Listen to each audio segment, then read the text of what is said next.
This is the Balanced Growth Show with Dr. Travis Perry, helping successful business professionals like you achieve balance in their lives. Welcome to another episode of the Balanced Growth Show. I'm your host, Dr. Travis Perry. Today, we get to interview Ken Pitts. Ken is in business, building relationships and trust. He was lucky enough to have mentors, showed him how to get balance and create more success. And more importantly, to trust the process. He is co-owner of First Choice, and we welcome him to the show. Thanks, Ken. Travis, how are you? Thanks for having me. Absolutely. It's been fun to get to know you in the pre-show. You know, I know you own a mortgage company, and right now it's not a very popular place to be in. The economy's taken a turn, and you know you've been in here long enough. You've weathered some storms. Let's talk about where you came from, how you got into this industry, where you think this might be heading for you, and kind of your pivot. And we want to let you tell the listeners a little bit about your story of how you've been able to grow this. All right, sounds good. So I backed into the mortgage business about 30 years ago. I was actually a real estate agent, and my brother had given me a book, and it talked about real estate buyer agents. And it was a pretty well established concept on the West Coast, but it had not hit the East Coast yet. So I went and got myself certified as a real estate buyer agent. And the interesting thing is I was the pariah in my area. I was representing buyers. I wasn't representing sellers. How could I do it? It was almost like I was a turncoat. And the funny thing was there were only 3 of us in the state of Pennsylvania that were certified real estate buyer agents. And I stuck with it. And as I was going through that process, I was realizing that, hey, I need to know if my clients can buy the house that they're asking me to show them. And so I linked up with a gentleman who owned a mortgage company. And I asked him, how do you do this? How do you know someone's going to get their mortgage? And he showed me how to qualify. And this is before pre-approvals in the mortgage business were the norm. But he showed me how to qualify. So I would take my clients through their financial forms and figure out, hey, you're okay, you'll get your mortgage and you'll qualify. So this gentleman took an interest in me and asked me to join his mortgage company. And I was actually the inside answer man. I would look up all the Fannie Mae, Freddie Mac, FHA guidelines and help loan officers structure deals for their clients. And it was an invaluable education. I really was just given privy to so much information in the lending world that when I decided to go out and start marketing mortgages myself, working for mortgage lenders, I had this wealth of knowledge that I was able to accumulate over time. And I knew how to structure deals, and I knew how to read tax returns. I knew a lot of things that loan officers at that time didn't do well. I had figured out just because of the way I kind of backed into the business. And so, 30 years later, 5 years ago, I had a partner of mine. We met through a coaching group. And in that coaching group, we decided we were going to go out on our own. And so we went out and started First Choice Mortgage.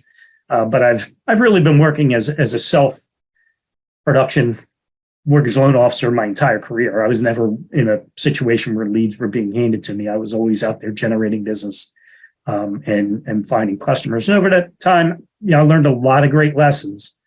I learned a hard lesson to keep a good database and never lose it, because those are the people that trust you and want to work with you again and want to refer you out.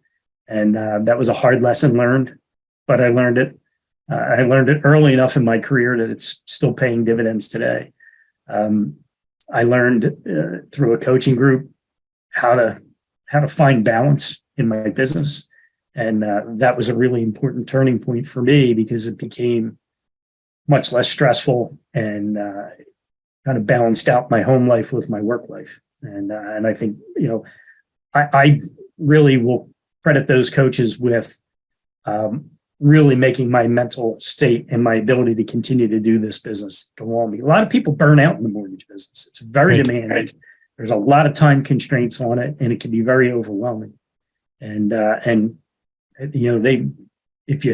why I say you have to trust the process. I had to trust what they were telling me, that it was going to work. And quite frankly, it took me a while to trust them. But once I did, and I'm sure you've probably seen that in your careers and your mentoring of people, that once they trust you, the results come and they see the results and everything works. But it's getting to that trust level can sometimes take a while. Well, you mentioned a couple of key things, and that is the help of mentors and coaches along this journey.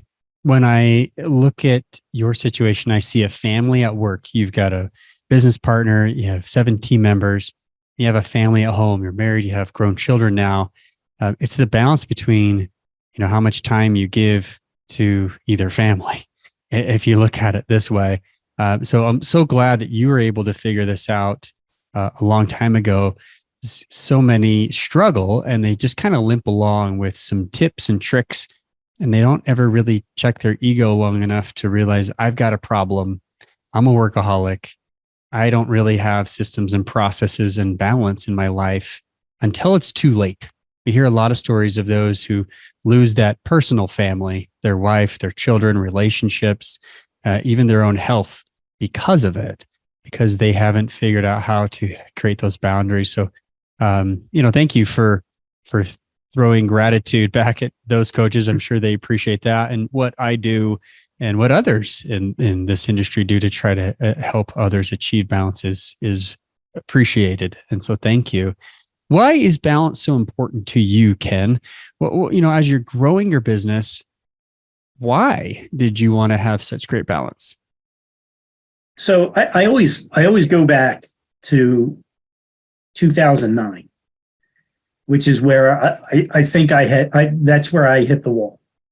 And a lot of people assume, because 2009, that, after the 2008 crash, they assumed that was a bad year for everybody. It wasn't in the mortgage business. If you remember back then, they dropped the rates. And so we were incredibly busy, and we were all still doing the bulk of our business with handwritten applications, handwritten disclosures that were being hand signed. Electronic signatures had not really evolved to the point where they were being accepted in our business. And online applications. I was working for a bank at the time. They were very distrustful, the online app. So it was a lot of work. And I did just myself. I did 222 loans that year. And I nearly put myself under. I was really beat up, physically not well, overworked. I was getting up at 6 a.m. and working till 2 a.m. And and that was 7 days a week. It was really rough. And, outside of an hour here and there with the family and church on Sunday, that was it. And I got to the end of that year and I knew something had to change. And I had my boss who said, "Hey, you are not going to make it doing this. You got to hire somebody." And that was the first time I got smart and said, "You know what? I'm taking some of this living I'm making and I'm giving it to somebody else to help."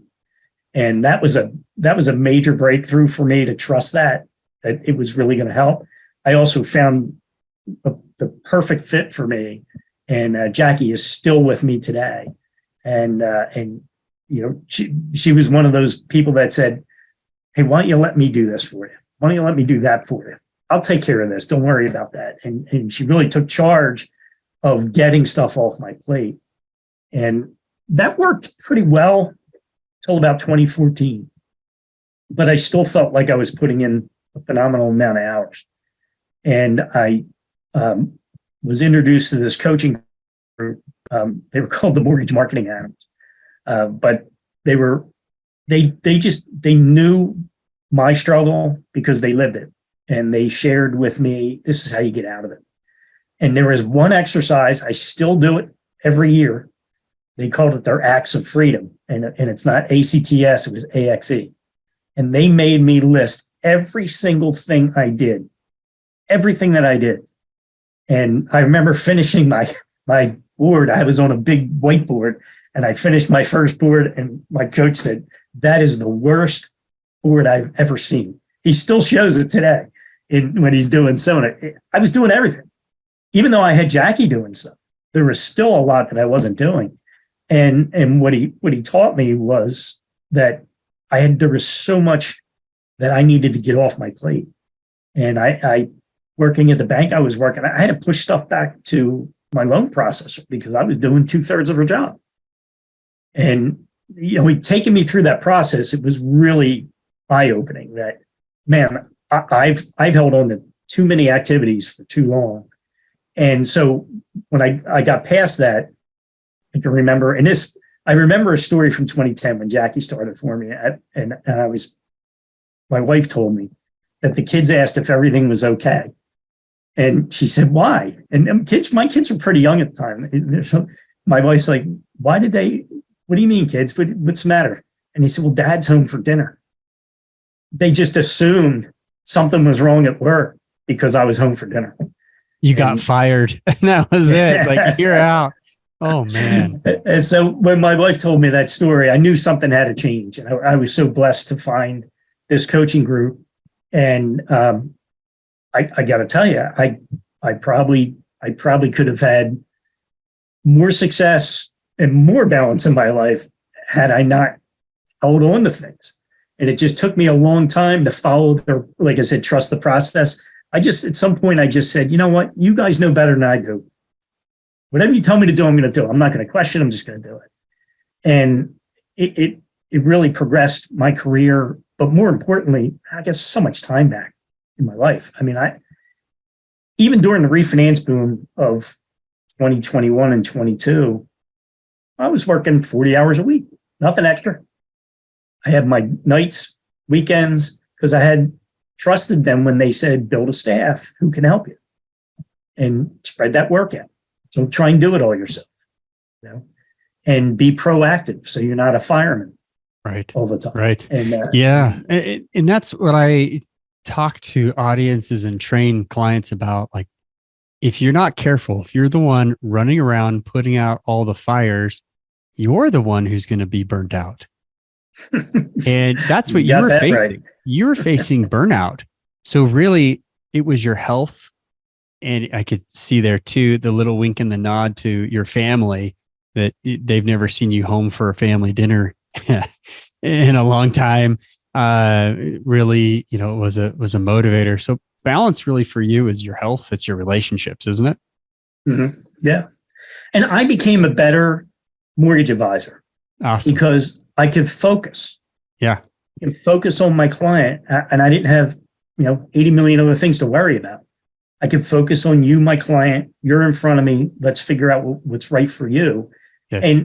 And what I found, it starts front to back, right? If I structure a deal correctly because I'm listening and I understand what my client needs, it makes the job for my staff that much easier.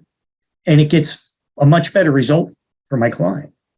One of the things that my partner, Chris, and I were both frustrated with is, we both came from other mortgage organizations and we wanted to implement more of what this coaching group was telling us to do. And they were resistant to it.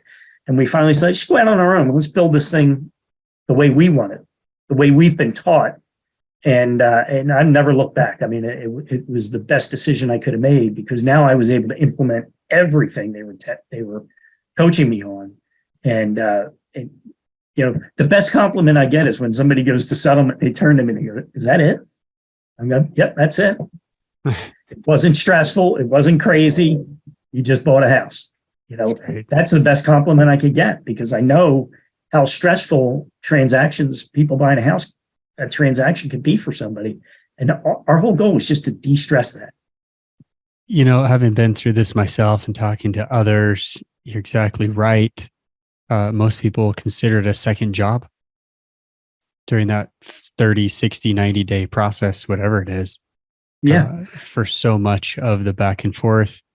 Quite honestly, a lot of people that I've talked to have said, well, I'm not sure how much the mortgage company is actually doing. I'm doing all their work for them. Get me this, get me that, get me this. And I get it. Like there's stuff that they just can't access, but it's not a process that most people look forward to on the mortgage side. Like they just don't, but they know it's a necessary evil to get to that point where they can get into their homes. Most people don't pay for, their home in cash, which brings us to another topic here. As you have progressed through the times and the seasons of mortgage, there's good, there's bad, and there's crazy busy. And right now the economy has been on a slow. Interest rates are up. Although today we saw some glimmer of hope that inflation is easing, apparently, according to some reports that we've seen. That said, who knows when this podcast is released, what the inflation rate will be, interest rates, et cetera. I'm not looking in my crystal ball today. And neither are you, because you're a good guy. You don't pretend to. But looking at the overall financial picture and pivoting toward, a new direction per se of helping your clients. Some clients need a tool called a reverse mortgage that they can help them with their overall financial plan. Maybe they haven't planned well for their retirement, or they need long-term care that is now astronomical. I know that, we're going to talk about how you've pivoted. So why don't you tell that story? Why did you decide to go down this route? So I'm getting a little long in the tooth, and I'll be 60 in June this year. So I had really made a decision that here's a product that, and I'm sure most financial planners will tell you the same thing. Your clients are basically maybe 20 years on either side of you. So I have clients that are 80, I have clients that are in their 40s. Now I'm getting some of the 60-year-olds kids, bringing up but if you did the bell curve, 40 to 80 is probably where the bulk of my database is sitting right now. So I have a lot of clients who are retired or approaching retirement, just like I am. And I was looking at this, at the reverse mortgage, and I was been familiar with the reverse mortgage product for years, but we never really sold it. And as I turned 59, I said, hey, I should be looking at this product. This is something my clients are going to need going forward. I'm sure of it. So I started to study it. I was reading Wade Fowle's book on reverse mortgages and how that fits into financial planning.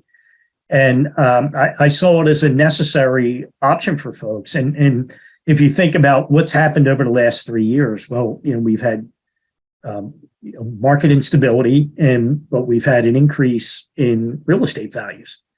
So for a lot of people, that can be an alternative way to obtain cash flow that doesn't involve taxes. That really is sitting on a hard asset that otherwise, if they were taking money out of it, they would have a payment on. This way they can do a reverse mortgage, not have a payment, access some cash flow, and it can solve many, I would say it plugs up a lot of holes for clients. And, we all have that retirement bucket, full of money, and there's always something poking a hole at it. And it's either taxes or healthcare expenses or, home repairs, or family members need something. There's always something poking at that bucket of money. And a reverse mortgage can be used as a way to plug some of those holes. And everybody's individual situation is a little bit different. And so it required me to understand all the different facets of where it can be applied to help financial planners understand that here's a tool, you have it. You may not even implement it now. That might be something you implement 5 years from now, but it's just know what it is and know how it fits into the plan. And so that's a direction that I've taken. So I've kind of taken a product and kind of run vertically with it within my business because it's different than anything else that I'm doing with purchases and refinances and things like that. Now, I know this is the Balanced Growth Show, so we're talking about balance, we're talking about growth.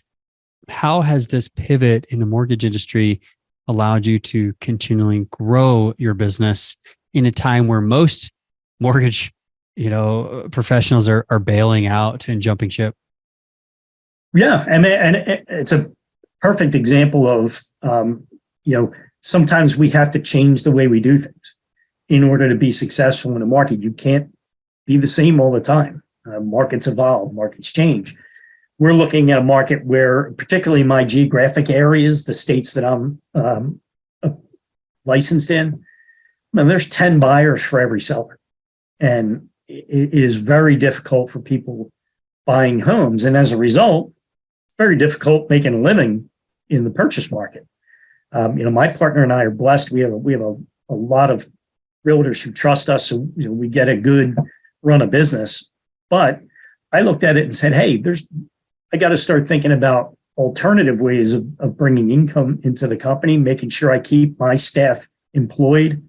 And here's something that is near and dear to my heart because I'm coming of age for retirement, and I got to understand how this product works. And it ended up being, a vertical market for me that has been able to offset the volume drop from, just the regular purchase business going down. I mean, it's pretty insane that last month there was 538,000 homes up for sale in the United States. That's a crazy low number. And, Right. as a result, there's a lot of folks in my business who they had to pull up stakes and get out. I mean, sometimes it's just the business isn't there. And a lot of people experienced that in 2008. There were a ton of businesses that they just had to fold up the tent and move on, or they had to change. And that was one of the things that I saw coming, was that, hey, I got to make a change, and I got to make a change that means something to me. And that's why I got into reverse mortgages.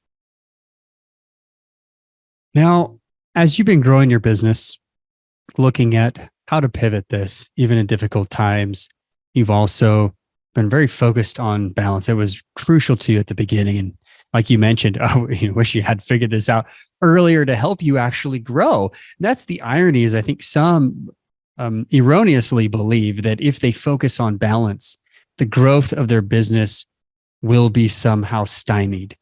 But you're telling us really just the opposite. And in the face of, adverse conditions, you're still looking for ways to grow the business. What would you say, besides the market and interest rates, what are some things that maybe get in your way, your Achilles heel, that keep you from enjoying the balance that you really do care about and you really are striving for while trying to get after the growth of the business? So I think there's two things. I had a coach one time told me, don't underestimate how debilitating it is to carry stuff around in your head. And, what really it eats up time, and it eats up your attention, and it gets you out of balance. And so that was a really important lesson. It might not be an activities, but what's going on up here? How much am I rolling over stuff in my head and constantly rolling? That mental fatigue that comes out of that robs you of balance. It may not be, you may not see it as hours spent, because we always equate activity as, as work. No, there's a lot of mental, especially in the business that I'm in and financial planners are in. A lot of it's mental. And if you're carrying a lot of that stuff around in your head, guess what? You're working. I don't care if you're in your car. I don't care if you're out to eat with your wife. You're working. If that's going on in your head, you're working. And I really had to come to that realization that I needed enough staff that I wasn't constantly working in my head, that I could offload things to people. I could trust them to take the ball and run with stuff. And then I can just focus on my client. And in the same way, when I was looking at pivoting into this reverse mortgage, I had to really study. I had to study up. I had to understand what's the best way to market it. What's the best way to advise clients? All that. It was a whole relearning for me in an arena that I wasn't as familiar with in the financial planning side. So I had to learn. But I also enjoyed that process. So a lot of it wasn't really work for me.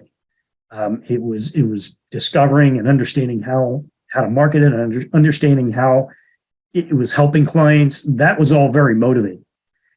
So that was actually a very enjoyable ramp up period for me. Was understanding the product, and then there's always that great rush you get when you just did something really powerful for somebody, and that's just so exciting. And I had one of the first clients I closed. He just looked at me and goes, "Man, I can finally retire," and that was it. I was in.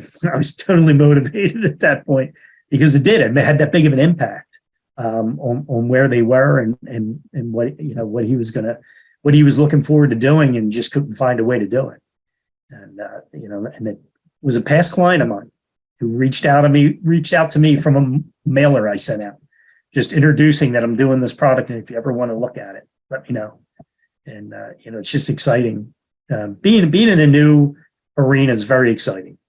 Seeing the potential and seeing the impact of it for clients is, it's motivating. So that's that thing where they say, hey, if you wake up in the morning and you're excited to go to work, it's never work, right? So that's where I am with reverse mortgage right now.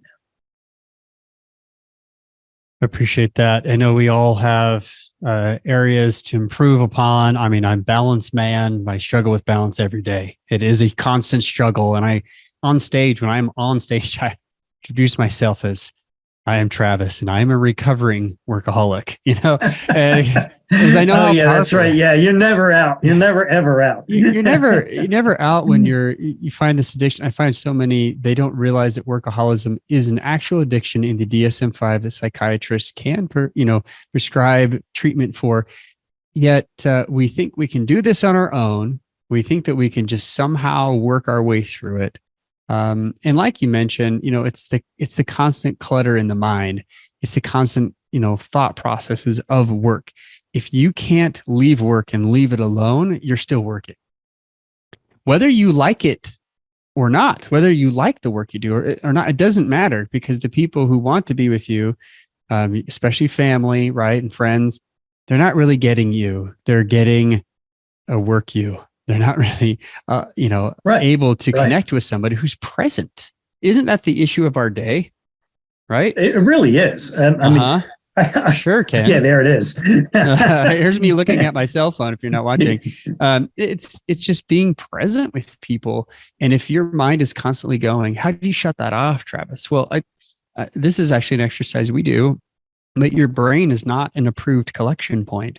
So every day, if you have thoughts and ideas that come to you, great. Have a place where they can go. Have a notebook. Have a to-do or task list that you review that doesn't just stay there. Have an organization in process, which is what we teach at the Make Time Institute as well, is use these psychological proven methods that can help you to de-stress so you can actually enjoy. Part of it that you mentioned that I picked up was you hired. You have a team, you have people that are helping you so that you are not doing it on your own. And isn't that one of the beautiful things of owning a business, that you can and you should, have others who are helping you so you're not doing it all. So I really love that. I appreciate that point. I appreciate you, spending some time with us today, Ken. If there are advisors out there who, I should say financial planners, a lot of advisors are really, not planners, and some of you may differentiate with on that a little bit different here and there about the the specifics, but some advisors are planners. Not all planners are advisors, and vice versa. So I would say if you're a financial planner and you look at yourself as a fiduciary, as you should, advisors should as well, but if you're looking at the full comprehensive picture and there's something missing there, they probably should reach out to you. They should be talking to you about the reverse home mortgage process. And I say this because I've seen this happen in my own grandfather's life, where he was actually taken by an advisor who was not a planner, but he thought he was a planner. My grandpa did. And so I saw him lose his entire retirement. It was no fault of his own. He built a custom home he thought he had everything set, and whammo, unexpected happens. With that, really the asset that he had left was two of them, was his business and, his equity in his home. And he was able to live out the rest of his life comfortably because of a reverse mortgage and because of that tool. It's not right for everybody. And I think planners should know about this. That's my personal pet peeve as a former financial planner, not just an advisor. So, if you want to connect with those people, you want them to connect with you, what's the best way for them to reach out to someone who considers himself as a fiduciary, considers himself as part of the process, not a product pusher? So I'm a direct communications guy. So you call me, right? I give everybody the same number, 610-637-7325. You'll get me directly. I'd love to talk to anyone who has questions on that reverse mortgage product. I'd be glad to do presentations for offices. We could do them via Zoom or in person. But I'm a big advocate for it, and I love to talk about it. And financial planners are just, it's a great product for you. Let me talk to you. Great. We'll have that in the show notes. And again, listeners, we love you. We appreciate you, whether you're an advisor, financial planner, a business owner, mortgage broker, you're a real estate agent. It doesn't matter what industry you're in. We're hoping that this has been inspiring for you to increase your balance, to grow your business. And if you want to connect with Ken, we highly recommend that you guys have a conversation. We're not endorsing anyone, but I think having the conversation is always helpful. And that's why I love doing these podcasts. I love connecting with incredible people like Ken and others who have been on the show and will continue to be on the show as we move forward. So please support this by reviewing, subscribing, and sharing this with others. And until next time, remember, live life on purpose.